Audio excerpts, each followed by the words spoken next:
All right. Hi, everybody. I'm so glad that you are able to join us this evening for another session of our Winter 2021 Beyond the Walls series, which is a partnership between the Oshawa Public Libraries and the Faculty of Social Science and Humanities at Ontario Tech University.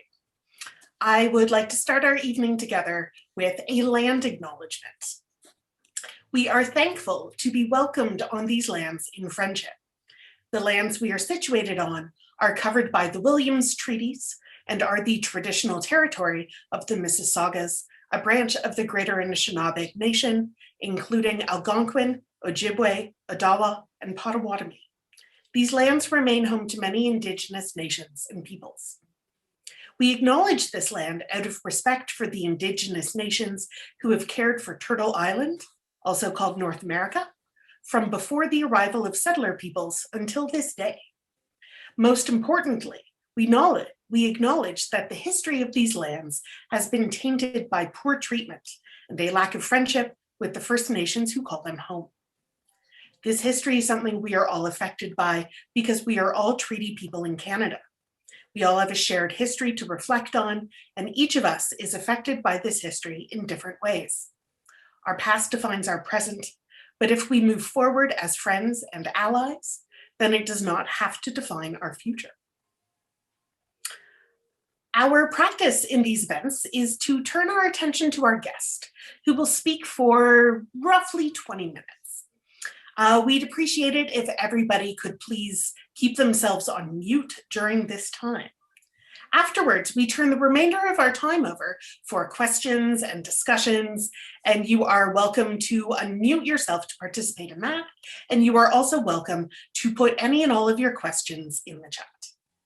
And now I am so excited to introduce my wonderful colleague Sharon, who does research on stuff like teaching with technology, digital feminist identities, and student mental health. She teaches with me in Ontario Tech's Communication and Digital Media Studies program. And this evening, she'll be encouraging us to think about what we really use grades for and how we might revamp this system to make learning a better educational experience. As someone who's been nominated for and won multiple teaching awards, Sharon is the best person with the inside scoop on how to make this work. So please join me in welcoming her this evening.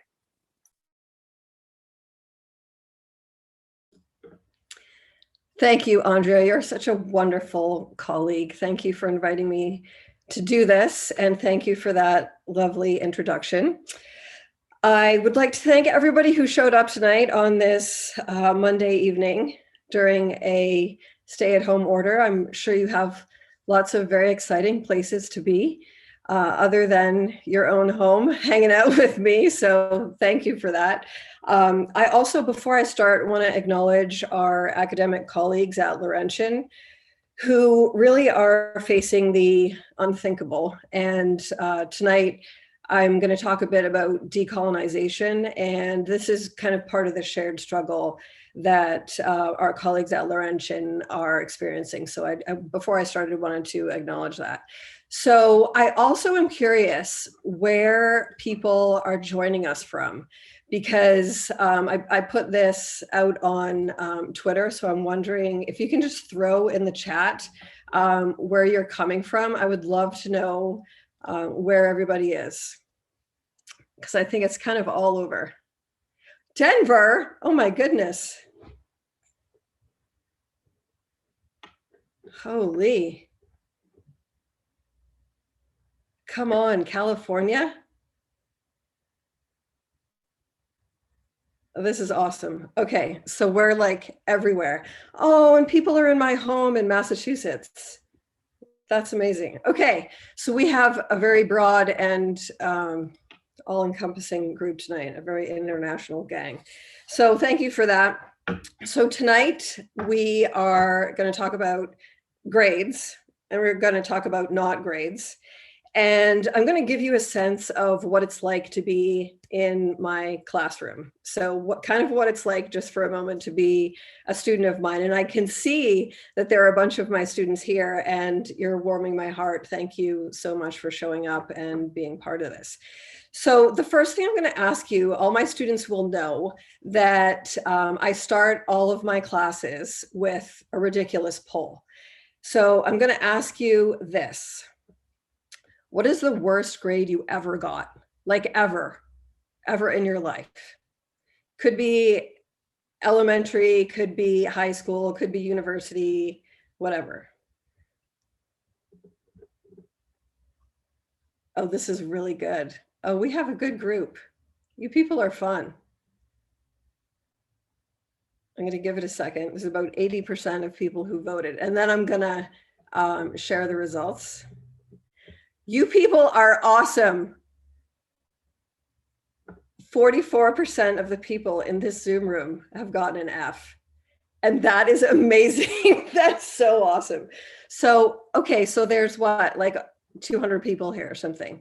So this is what it's like to be in one of my classes. I'm going to ask somebody, do you have a story about your F that you're willing to share with the group?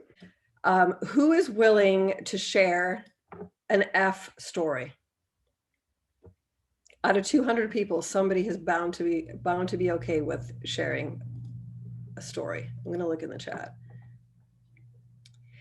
Okay, Alicia plagiarized a classmate's paper. Now, let me ask you, Alicia, does that matter? Now, Miguel, oh my God, you're here. You failed math 11 in grade 11 3 times. Okay. Alicia, Miguel, Laura didn't turn in a seminar paper. Does that grade, does that F that you got matter today? So Catherine, another one of my amazing students, oh my God, you're here too. Catherine got a 21% on an organic chem. Catherine is in my class this semester. Does anybody's awful grade matter today? Yes or no? Just put it in the chat. No. Exactly. Okay. Nobody's saying yes. Okay, this is perfect. All right. Oh, Daphne, you're here. Oh my God. This is the best day ever. Okay, so your bad grade doesn't matter. Like your bad grade really in the grand scheme of things doesn't matter. I will tell my own story. I got an A minus. This is how nerdy I am. I got an A minus in the final semester of my undergrad, like my senior year of undergrad. That stopped me from getting a 4.0. And my brother, when he went to university, my brother's crazy. He's like wild and he partied his whole way through. He somehow, I don't even know, but he got a higher GPA than I did in undergrad. And this still bothers me. So clearly there's something either wrong with me or wrong with grades. So I'm going to give you a little bit of history about grading.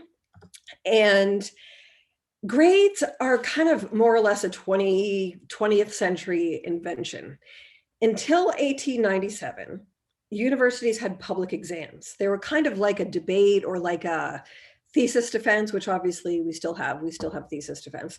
And it all started at Cambridge University in England, all this ranking and sorting of people. And this is kind of ironic because this is my alma mater. This picture is Corpus Christi College, Cambridge, which is where I went to do my PhD. Corpus Christi College actually didn't admit women until 1988. And that's a whole other talk that I can give some other day. But anyway, as more and more people went to university, they didn't have time for all these spoken exams. So they decided to have a written component, especially in things like math and science and engineering and stuff like that. So in like the late 1800s, Harvard adopted a 20-point scale, which then in like 1870, Yale then adopted that same scale. So the scale that we now know, we all know as like the A to F scale, started at Mount Holyoke College in 1897. And the irony there is that Mount Holyoke is an all-women's college in Massachusetts. And we'll talk about the kind of ranking and sorting and gender problems with all this in a bit.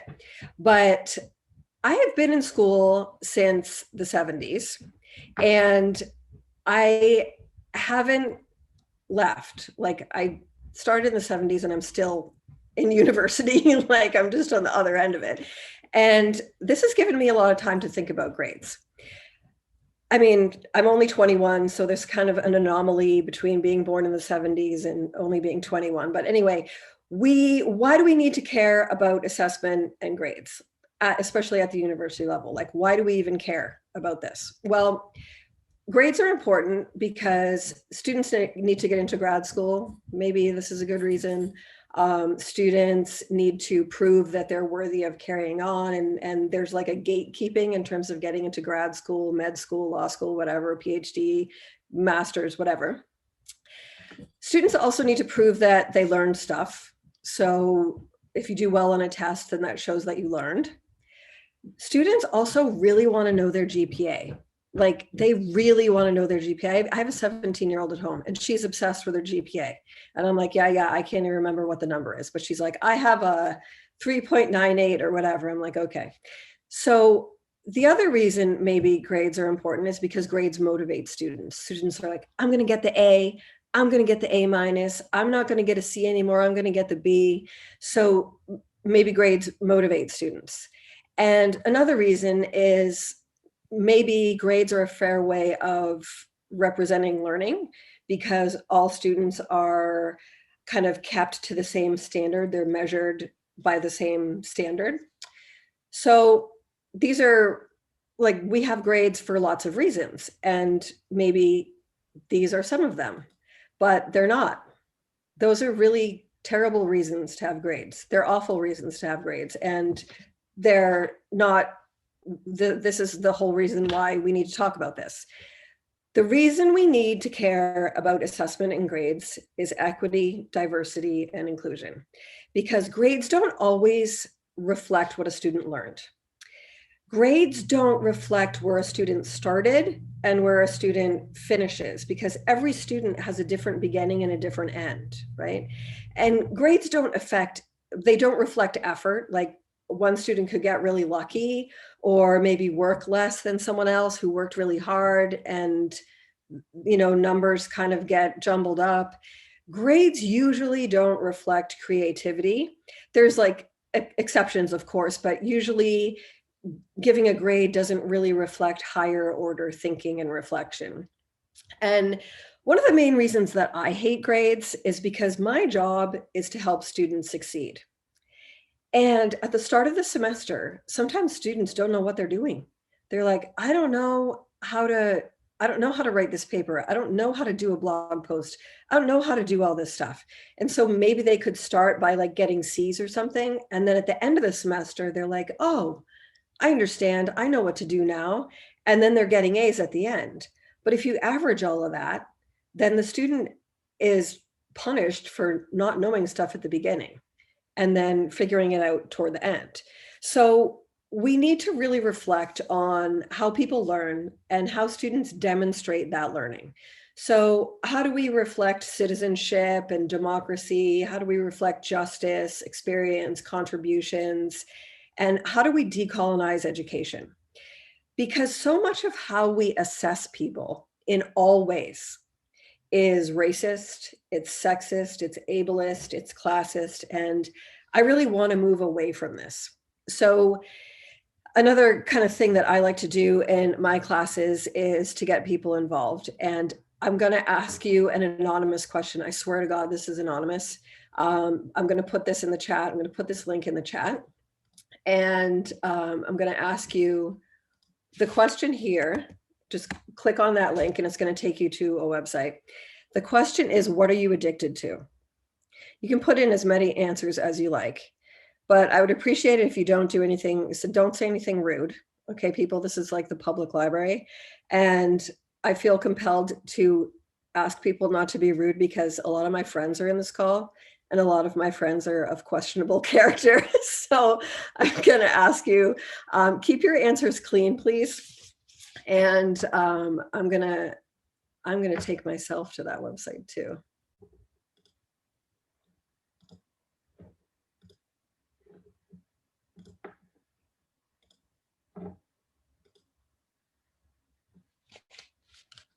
Okay.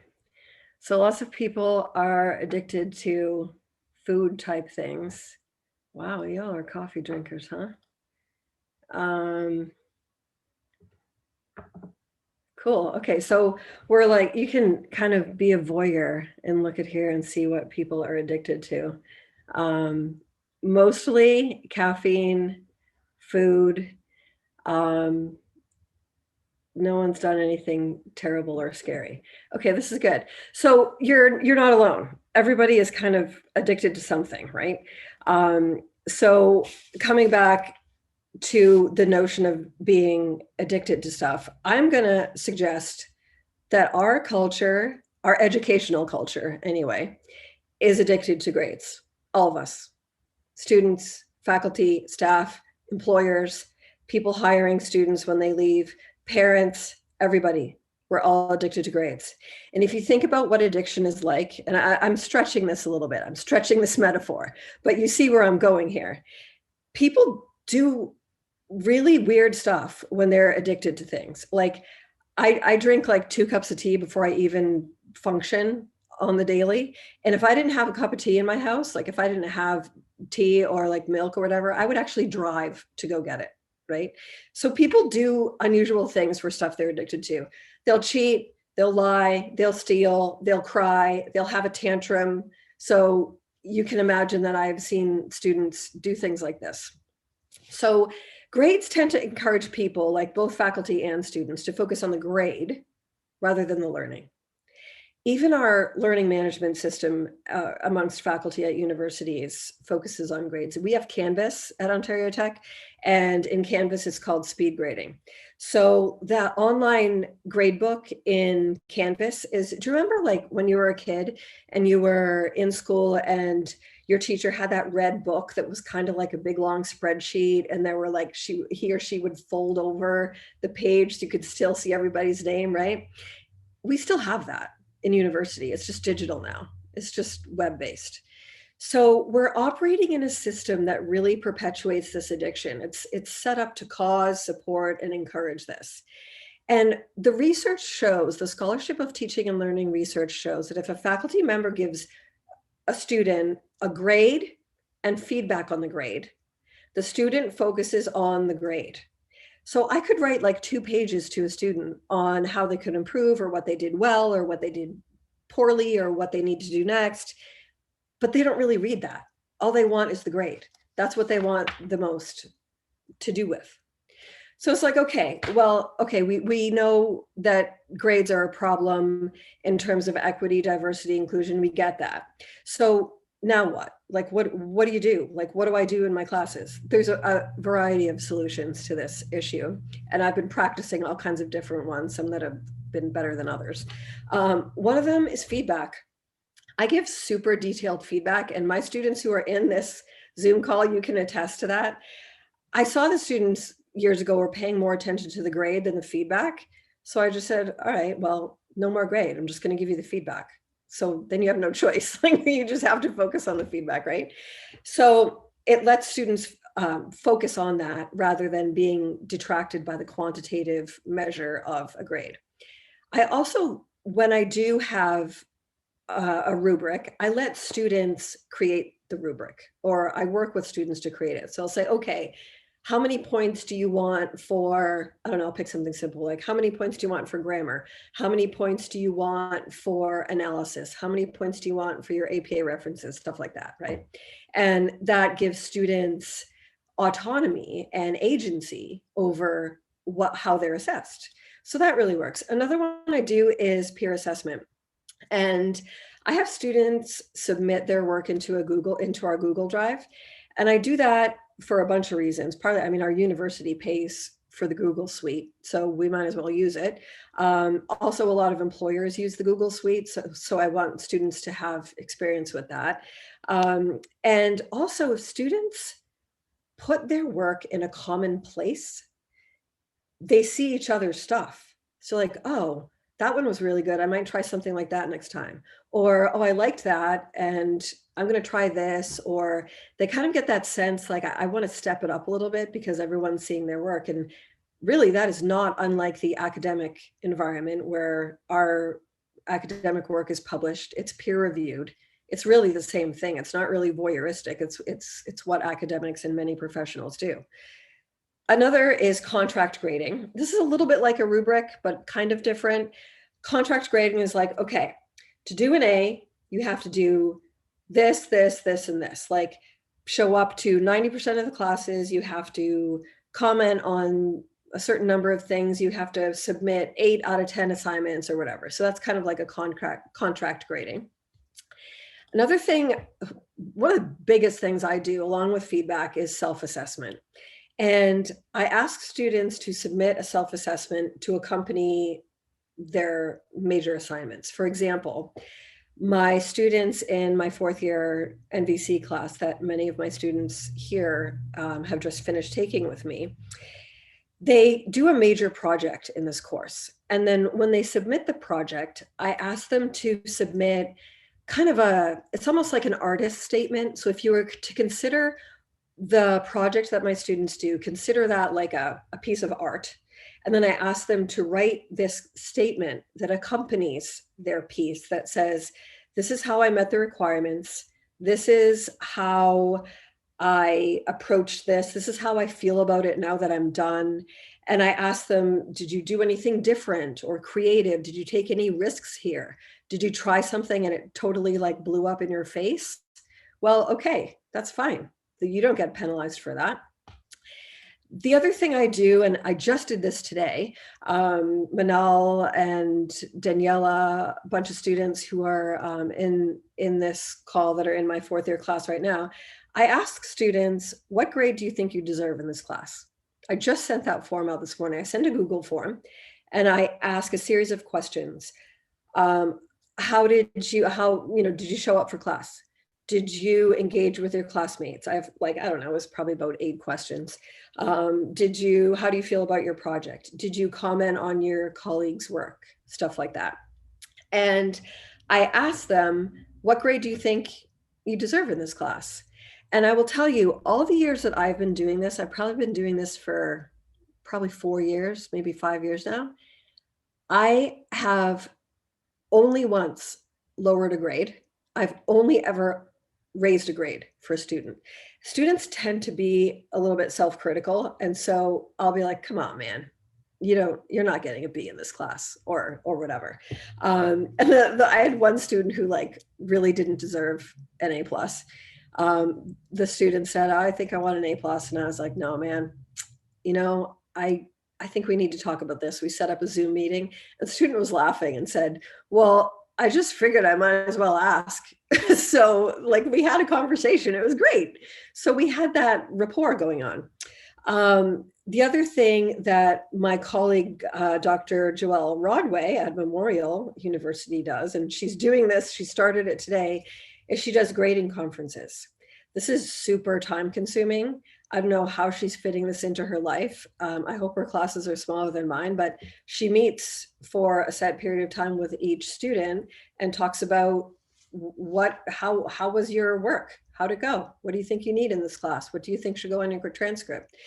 So I'll let you in on a bit of a secret. When I am constructing assessments for all of my classes, that is when I'm creating assignments, I think about 3 things when I'm creating any assignment for my classes. And my students, I hope you will validate my claims here. I ask myself 3 questions when I create any assignment. The first one is, will this assignment make my students more interesting at parties? I swear, this is a really good measure of whether an assignment is good, because I want students to be able to articulate what they've learned and take it somewhere and be able to talk about it in a very accessible way. So I'm not really interested in if they can spell, ethical theories or whatever, all that kind of stuff. I want them to be able to articulate that to someone who has no idea what this is about. And I always tell my students, this class is going to make you more interesting at parties. This has kind of been a terrible claim for the last couple of semesters because no one's going to parties. But anyway, usually it works really well. And someday we all will go to parties. And my students are going to be the most interesting people in the room. So the other question I ask myself is, would I want to do this assignment? And I think this one's really helpful. Would I want to do this? And my students will also tell you, I do every single assignment with my students. When they put their stuff in the Google Drive, I do the assignment too. And I put my own reflection, I put my own work in the Google Drive. And sometimes my work is a little bit different because it's like I have a different perspective and, you know, a different vantage point, but I do it too. So they're seeing me model that. And I think that's so important. So would I want to do this? And then the last question I ask myself before I make any assignment is, am I going to hate my life when I'm giving students feedback? Because any instructor will hate their life if they're reading 45 essays about the same thing. That would suck. That would be terrible. I would hate that. So I let my students choose what they write about, choose what they analyze, choose what they reflect upon. And when I'm giving my students feedback, it's so interesting. I wake up in the morning, I'm like, oh my God, I get to go look at my students' work. It's so fun because no two things are going to be the same because every student is different and every student chooses something different. So at the end of the semester, I asked students, what do you think of this whole like non-grading thing? So I ask them every year, like, what do you think? And this is going to be death by PowerPoint, but I'm like breaking all my rules in terms of PowerPoint, but it's cool. It's good. I asked my students, what did you think of this? And this is really long, but anyway, it's kind of fun. The student said, I love the non-grading thing. I'm going to love it until the day I die. I'm like, okay, awesome. This is great. So what this student comment is saying is that he or she, this is all anonymous, they feel, I get the sense from this student that they're a little bit anxious and grades are anxiety inducing. So to remove that and just to go and do the work you want to do is liberating, right? So that part's really cool. And then this student said, well, usually in other classes, I try to get a good grade, but in this class, I wanted to just express myself without being worried about that.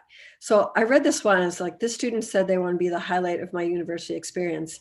And I was like, you know what, man, I can just retire now. I had talked to my provost and I just need to like accelerate myself here and my work here is done. But then I saw that my provost is on this call. So I don't know, Laurie, we're going to have a conversation about this. But I'm not going anywhere. I'm going to hang around. I'm going to be the relic on campus. I'm going to be like 80 and like riding my bike around campus. The one challenge, I mean, this whole system is not perfect. The challenge that my students find is that they've been getting grades since they were 4 years old. Then they come to my class when they're 20 and they're like, what? What are you talking about? I'm not getting my pat on the back. I'm not getting my A+. No. So that's where the problem is. Usually that kind of rectifies itself pretty quickly. And that doesn't really, it doesn't really extend itself very long. Usually students feel pretty chill about this after a little while. Once they kind of get to know me, they're realizing, okay, this is not a threat. So our education system is based on power. It's based on control. It's based on conformity for the most part. Instructors have power and control over students, and we expect that all students are going to have the same mastery over the same stuff. But I don't really see it that way. I want to think about making it creative, making it fun. I want my classes to be fun. I want my students to be like, okay, awesome. It's Thursday. I get to go to class. And I want it to be worthwhile. So how do you create this power with rather than power over? And I can illustrate this with a really quick story. I have a student in my 4th year practicum course, and there's a bunch of you in this call tonight. It's kind of like a co-op class, like at other universities where students will go to like work at a business or an organization in the community. And then I supervise the academic part, the reflection part, the sort of theory meets practice part. And our experiential learning office asks supervisors of the students' placements, to like rank the students, what's their initiative, how are their communication skills, whatever. And I don't have enough power right now to change this, but it's like a ranking thing. It's like, rate your practicum student on a scale of 1 to 10. And that makes me feel a bit sick in my stomach, but I'm going to change that because I'm just going to. So some of the questions really weren't all that relevant this semester because of COVID and the students are doing remote stuff. And so this one student scored like a not 10 out of a couple of the questions, like, I don't know, maybe an 8 or something. So she emailed me and she said, I'm really worried about this. Like, I got an 8 out of 10. Like, is this going to affect my grade? And I was like, okay. Well, I set up a Zoom meeting and we chatted. And I said, okay, at the end of term, you're going to have your assessment from your supervisor. You're going to have 5 assignments that I created, all of which are very different. You're going to have comments from your colleagues. I've given a variety of assessments. It's not like midterm final and it's over. It's a variety of experiences. So I think that's really key, is having a variety of assessment methods so that students can play to their strengths. Like, some students are terrible at exams. So why do we do that? Like, why do we have just a midterm and final, right? There are some students who are super creative with like graphic design. And then there are some students who are like, I hate that. And that's fine. That's great. They shouldn't have to do it one way or the other. They should be able to do it in a way that works for them. So this is possible in other disciplines as well. Like, I'm in communication and digital media studies. You can do this in science. You can do this in math. I actually have a new friend, Dr. Rachel DeCoste from Wheaton College, my alma mater, and she teaches math and she does ungrading in math. So it's totally possible. It depends on your course and the content, and it really depends on how much of a rebel you want to be. And for me, the answer is very. So there are objections. Okay, like, this is not all hearts and flowers and rainbows coming out of a unicorn, right? People are going to say, well, I don't want my doctor or I don't want my lawyer to be getting bad grades. I want like a really good doctor. I want a really good lawyer. Well, okay, that's great. I have colleagues who say, well, I would do this, but there's always like this but, right? I will tell you, and I've done the research, most elite medical schools, 18 of the top 20 medical schools, use only pass-fail for their preclinical courses, only pass-fail. Most med schools, most top med schools did this because they were just plagued with high rates of suicide, and they wanted to kind of release the pressure valve on students and have kind of a more cooperative community. So that happens. Ivy League universities, such as Brown, my colleague, Dr. Veronica Kitchen, went to Brown. They give undergrad students the option to take almost all of their classes in the pass-fail system. They call it satisfactory or no credit. So this is an Ivy League school that does this. Law schools, not so much. You lawyers are a tough crowd.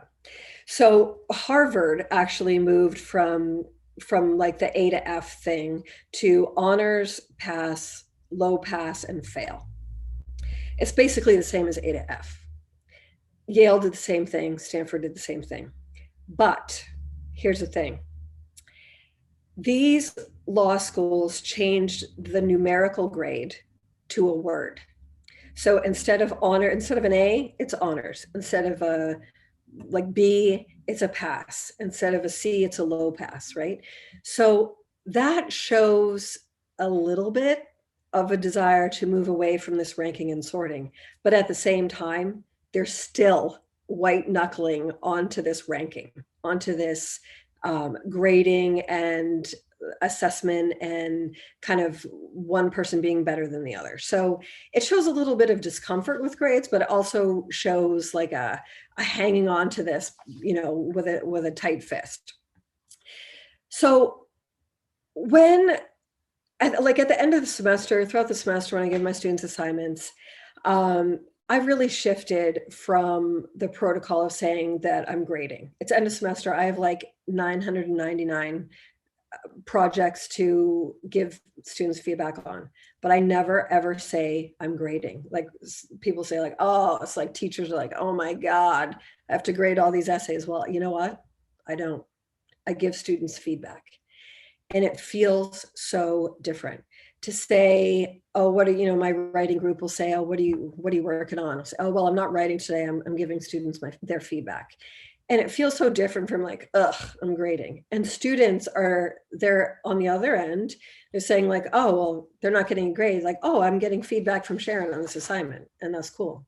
So it's fun. It just gives everybody so much more freedom, and you just kind of unshackle yourself from this. So this is me. I'm an associate professor at Ontario Tech. Hit me up on Twitter, Instagram, Snapchat. I kind of let myself out of the bag here. I was anonymous for a long time on Twitter, but now I just have so much to share, and I don't want to do that anonymously.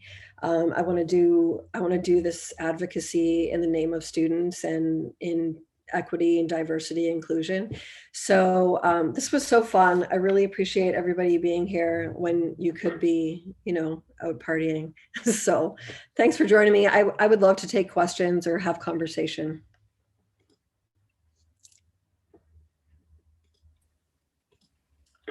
Fabulous. Thank you so much, Sharon. I am going to pop over to a question that's come up from 3 or 4 people in a few different versions in the comments. So I'm just going to hop on to the last version of it I see. Thank you for sharing these suggestions. Love them. Any suggestions for those of us teaching larger courses? Yes. When you say large, large is relative, right? Like my biggest class this semester, I think, is 65. And that's a 4th year class. So for a 4th year class, that's pretty big. Large classes like 1,000, large classes like 500. Part of it, some of the things I like to do is peer assessment, but not in a threatening way, in a collaborative way, like asking students to collaborate with each other. So I would suggest peer assessment, and the self-assessment, I think, is so, I don't know, it's so powerful. Like when you ask a student, like, what did you think? Like, how did that go for you? It really invites them to reflect on a deeper level about that. I'm seeing a couple of comments in the chat about the ungrading Twitter chat. I'm part of that whole gang on Saturdays, on the Twitter chat about ungrading, and it's doable. I think you have to really consider what it's like to be a student, right? Like if you're in a big class, how can you learn in a large environment and make that clear, right? So certainly the self-assessment, peer assessment, another thing that a lot of faculty do in large classes is kind of sort of ungrading a little bit. They'll have some tests, exams, assignments that count as grades, maybe half of them, and then the other half, they'll do low stakes or no stakes, just like kind of like practice quizzes or practice questions or web-based stuff where they get an answer or they get like an assessment, but it doesn't count for anything. So that can be really helpful too. So you don't have to go like whole hog. You can go half, and that kind of gives you gives the students, it just kind of, it like takes the pressure off, right? So I think even introducing, even if you're starting like 25% of coursework, no stakes or low stakes, and then figure out what works, because every university, every cohort of students, it all has its own flavor, right? So my student Miguel, thank you, Miguel, you're so great. Ungrading is more reflective on how things are in the real world, right? Like my dean doesn't breathe down my neck and ask me exactly what I'm doing every day. Like that's crazy. So, you know, try different stuff. I love the no stakes or low stakes. That one's pretty fun. What other questions? Do you see like any, Andrea? I've got one that is swinging us back around to your addiction metaphor and asking how do we detox from our addiction to grades, both faculty and students? Wow, that's a great question. How do you detox from grades? I did it kind of gradually. I didn't wake up one day and was like, forget it. I'm just going to not give grades anymore. You know, I started it gradually. Like I kind of had to do that because I wasn't really sure how my students were going to take to it. And I didn't know if they would still do the work if they didn't get the grade. But it didn't work out that way. Everyone played. So I think where I started, I'm thinking like the trajectory of my career. I think the first thing I did was think exams are dumb and I'm not going to give exams. That was my first, like, I'm a rebel. That was like my first, like, big kind of like, I don't know, fingers up to the system. And then after that, it kind of like trickled through. But I think grades are, exams are a really awful way of measuring someone's wellness or like their learning, right? Oh, my students are mentioning, yeah, the Kahoot exam. Thank you. My students reminded me in my third year ethics class, I don't do an exam. Oh, you all are warming my heart. I don't do an exam. I do an epic finale. And they're all like, what's an epic finale? What's that? And like everyone comes to class. I'm like, what's going to happen? And it's always on the last day of class. So I do this. It's just a silly game where they're all in teams and like everyone's ending up cheering and laughing. And it, instead of an exam, an epic finale feels like, okay, cool. That kind of feels good. That's fun. And they learned, right? And they learned because they remember that it was funny. And I had like ridiculous pictures of Trump and like other weird things in the exam. And it was super fun. And they remember it because the humor was there and the fun was there. So I think the first thing is like ditch exams first. I think, yeah, Rachel DeCoste, my new friend from my alma mater. So she teaches calculus and she doesn't give exams. It's amazing. My colleague Susan asked academic integrity. There's no problem with that. Like if we're playing games in class, no one's cheating. It's fun. No one's going to cheat on a fun thing, right? No one does that.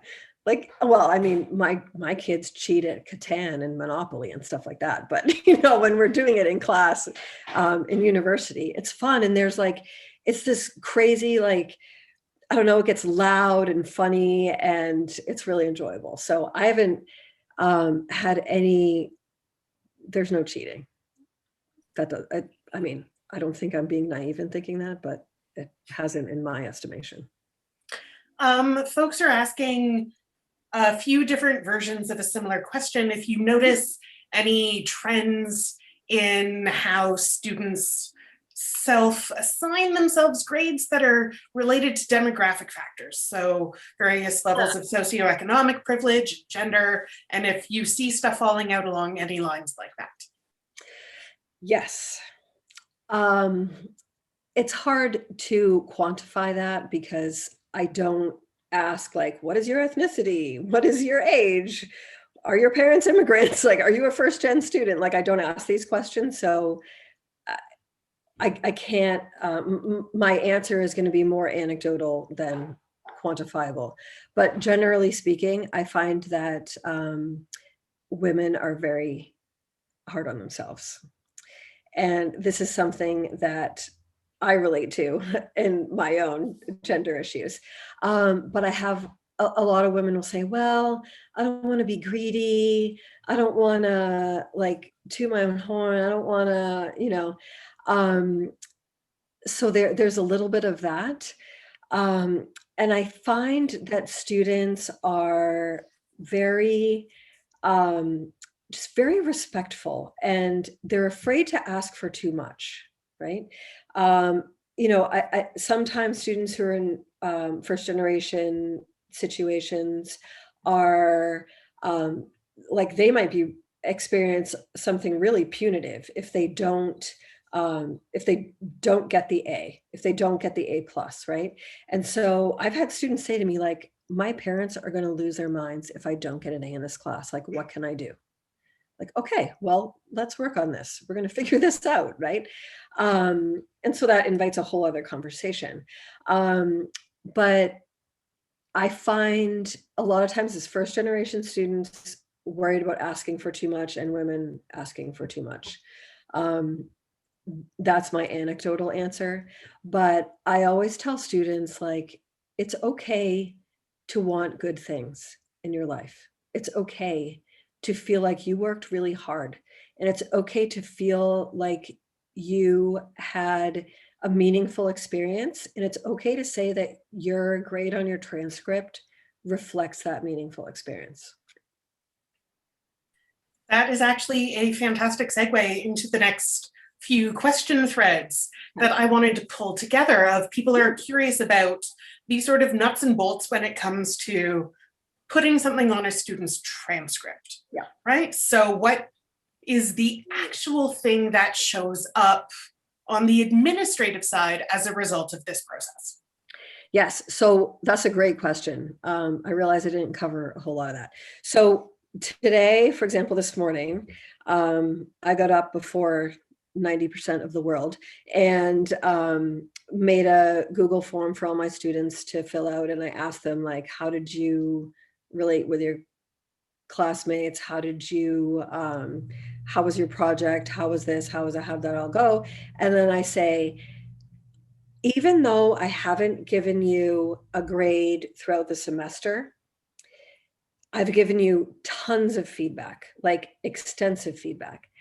But we operate in a system where you need a grade on your transcript. Like, I'm rebellious, but I have not been able to shake the tree enough to move beyond that. So students still need a grade. So I say to them, what do you think you deserve and why? And so this is why it's rebellious, right? Because we still work within the system, like we're working the system, right? But we're doing it in our own way. And that's what I find really fun, because they still get a grade. It still goes on the transcript. It can still go on to if they apply to grad school or whatever. So we're playing within the system, but we've invented our own rules kind of in the underground, kind of like speakeasy way, so does that answer the question? Does that work? Was there more to that? I kind of forget. No, I think people were just wondering how to enter all the things that have to be entered at the end of the semester. Totally. Right? Yeah. And there was a great addition to that of how to do something this kind of, well, rebellious, as you say, if you are in a more precarious job situation, if you are a sessional or contract instructor, and how do you make a rebellious system like this work when your work is contingent? Right. That's another good question. I think ditching exams is not as rebellious as it would have been 10 years ago, right? So if someone's adjunct or, I don't know, like a postdoc or something like that, I think that's still within the boundaries of like playing by the rules. But I think also, especially at the university at Ontario Tech, like it's a pretty forward thinking place. And I think we don't have a lot of the like, oh, well, we've always done it this way, so you have to do it this way. And I think if an adjunct or a postdoc or someone who's in a more precarious academic situation if that person can build a rapport with students and create an environment that is safe enough for students, that it'll work, right? So there's a little bit of risk taking, but I think there's an opportunity for people to make a name for themselves and kind of make a stand, sort of. The other issue is that, and this is something that I've been talking with a lot of my academic friends about, like Rule, who's here with me tonight, Amanda Bittner, who's here. We've been talking about advocating for junior faculty members. So I would encourage junior faculty members to reach out to senior faculty members like myself. I can't even believe I'm a senior faculty member. I'm still 21. This is ridiculous. But like, reach out to people like us and ask us, like, can you advocate for me? Can you help me? Can you look at my syllabus? Can you look at these assessments? You know, that kind of mentoring, I think, is critical at this stage in my career. Like, this stage in my career is about other people. It's not about me. So I want to take on that advocacy. I know Rule does, Amanda does. Amanda's won like a million mentoring awards. So that's on people who are senior as well. Like, that's not, I don't want to put the onus on junior faculty. I think a lot of the responsibility is ours when we're senior faculty members. There's a few folks who are curious about, hold on, let me scroll back up and grab that language. How do we operationalize this? Right? So how do you bring it into being? How do you operation? That's such a grad school word. Oh my God, I love it. Well, I think some of that is, I don't know if we have to. I don't know. I mean, I'm kind of giving a bit of a non-answer. I realize that's another academic thing to do. But do we need to confine ourselves to what this is or could be, right? Because the academic environment is changing so quickly, and we have to adapt to that, right? We can't keep doing things the way they were. A year and a bit ago, we literally changed everything in 2 days. Like, everything changed literally overnight. So I think we have to adapt and change, and that flexibility, I think, is really important. So how do we operationalize this? We can define grading by not defining it. Oh no, I'm getting a little philosophical here, but does that help? Looking at some of the chat. I'll let you moderate that, Andrea. Yeah, a few folks have chimed in. They are curious about a question Emily is asking of how to keep track of what students are doing and making sure that you don't miss out on some of the work that they're putting in. Okay. I do this in several ways. One is some of the new tech tools I'm using. And this is another talk. But for example, I'm using a tool called Perusal, and that kind of like keeps track of student participation without being kind of surveillance-y. You know, it's like students are not it doesn't tell me when they log in and when they log out and how long they've been on and whatever, but it tells me if they've done the work. So that's certainly part of it. These kinds of tech tools we need to leverage, because if we're teaching large classes, we need to learn new tech tools, we need to use them, and we need to kind of exploit them for what they're worth, right? So if we have these new tech tools, yeah, I want to know, did like 8 out of 10 students in group A do the stuff or whatever? The other thing we can do is sometimes I'll just take a quick look in Google Drive. If I have 100 students, I don't know, my mind is like a vault. Like I have a memory like a steel trap. So I remember names, right? So I'll be like, oh, I haven't seen this person. Like I know Daphne, who's in this group right now. I remember an email that she sent me about a voice note that I gave her like 2 months ago. So part of it is just like kind of my steel trap mind. But I think when you care about student success, it becomes evident, and that kind of keeping track just kind of happens. Does that seem pie in the sky? It might. I think it is a really wonderful note to end on, this kind of optimistic, let's make the tech work for us and put it in the service of what students are joining us in the classroom for. So I would like to thank everybody for taking your time to join us this evening. I would like to ask you to join me in thanking Sharon once again for giving us so much to reflect on, especially at the sort of final exam and assignment time of year.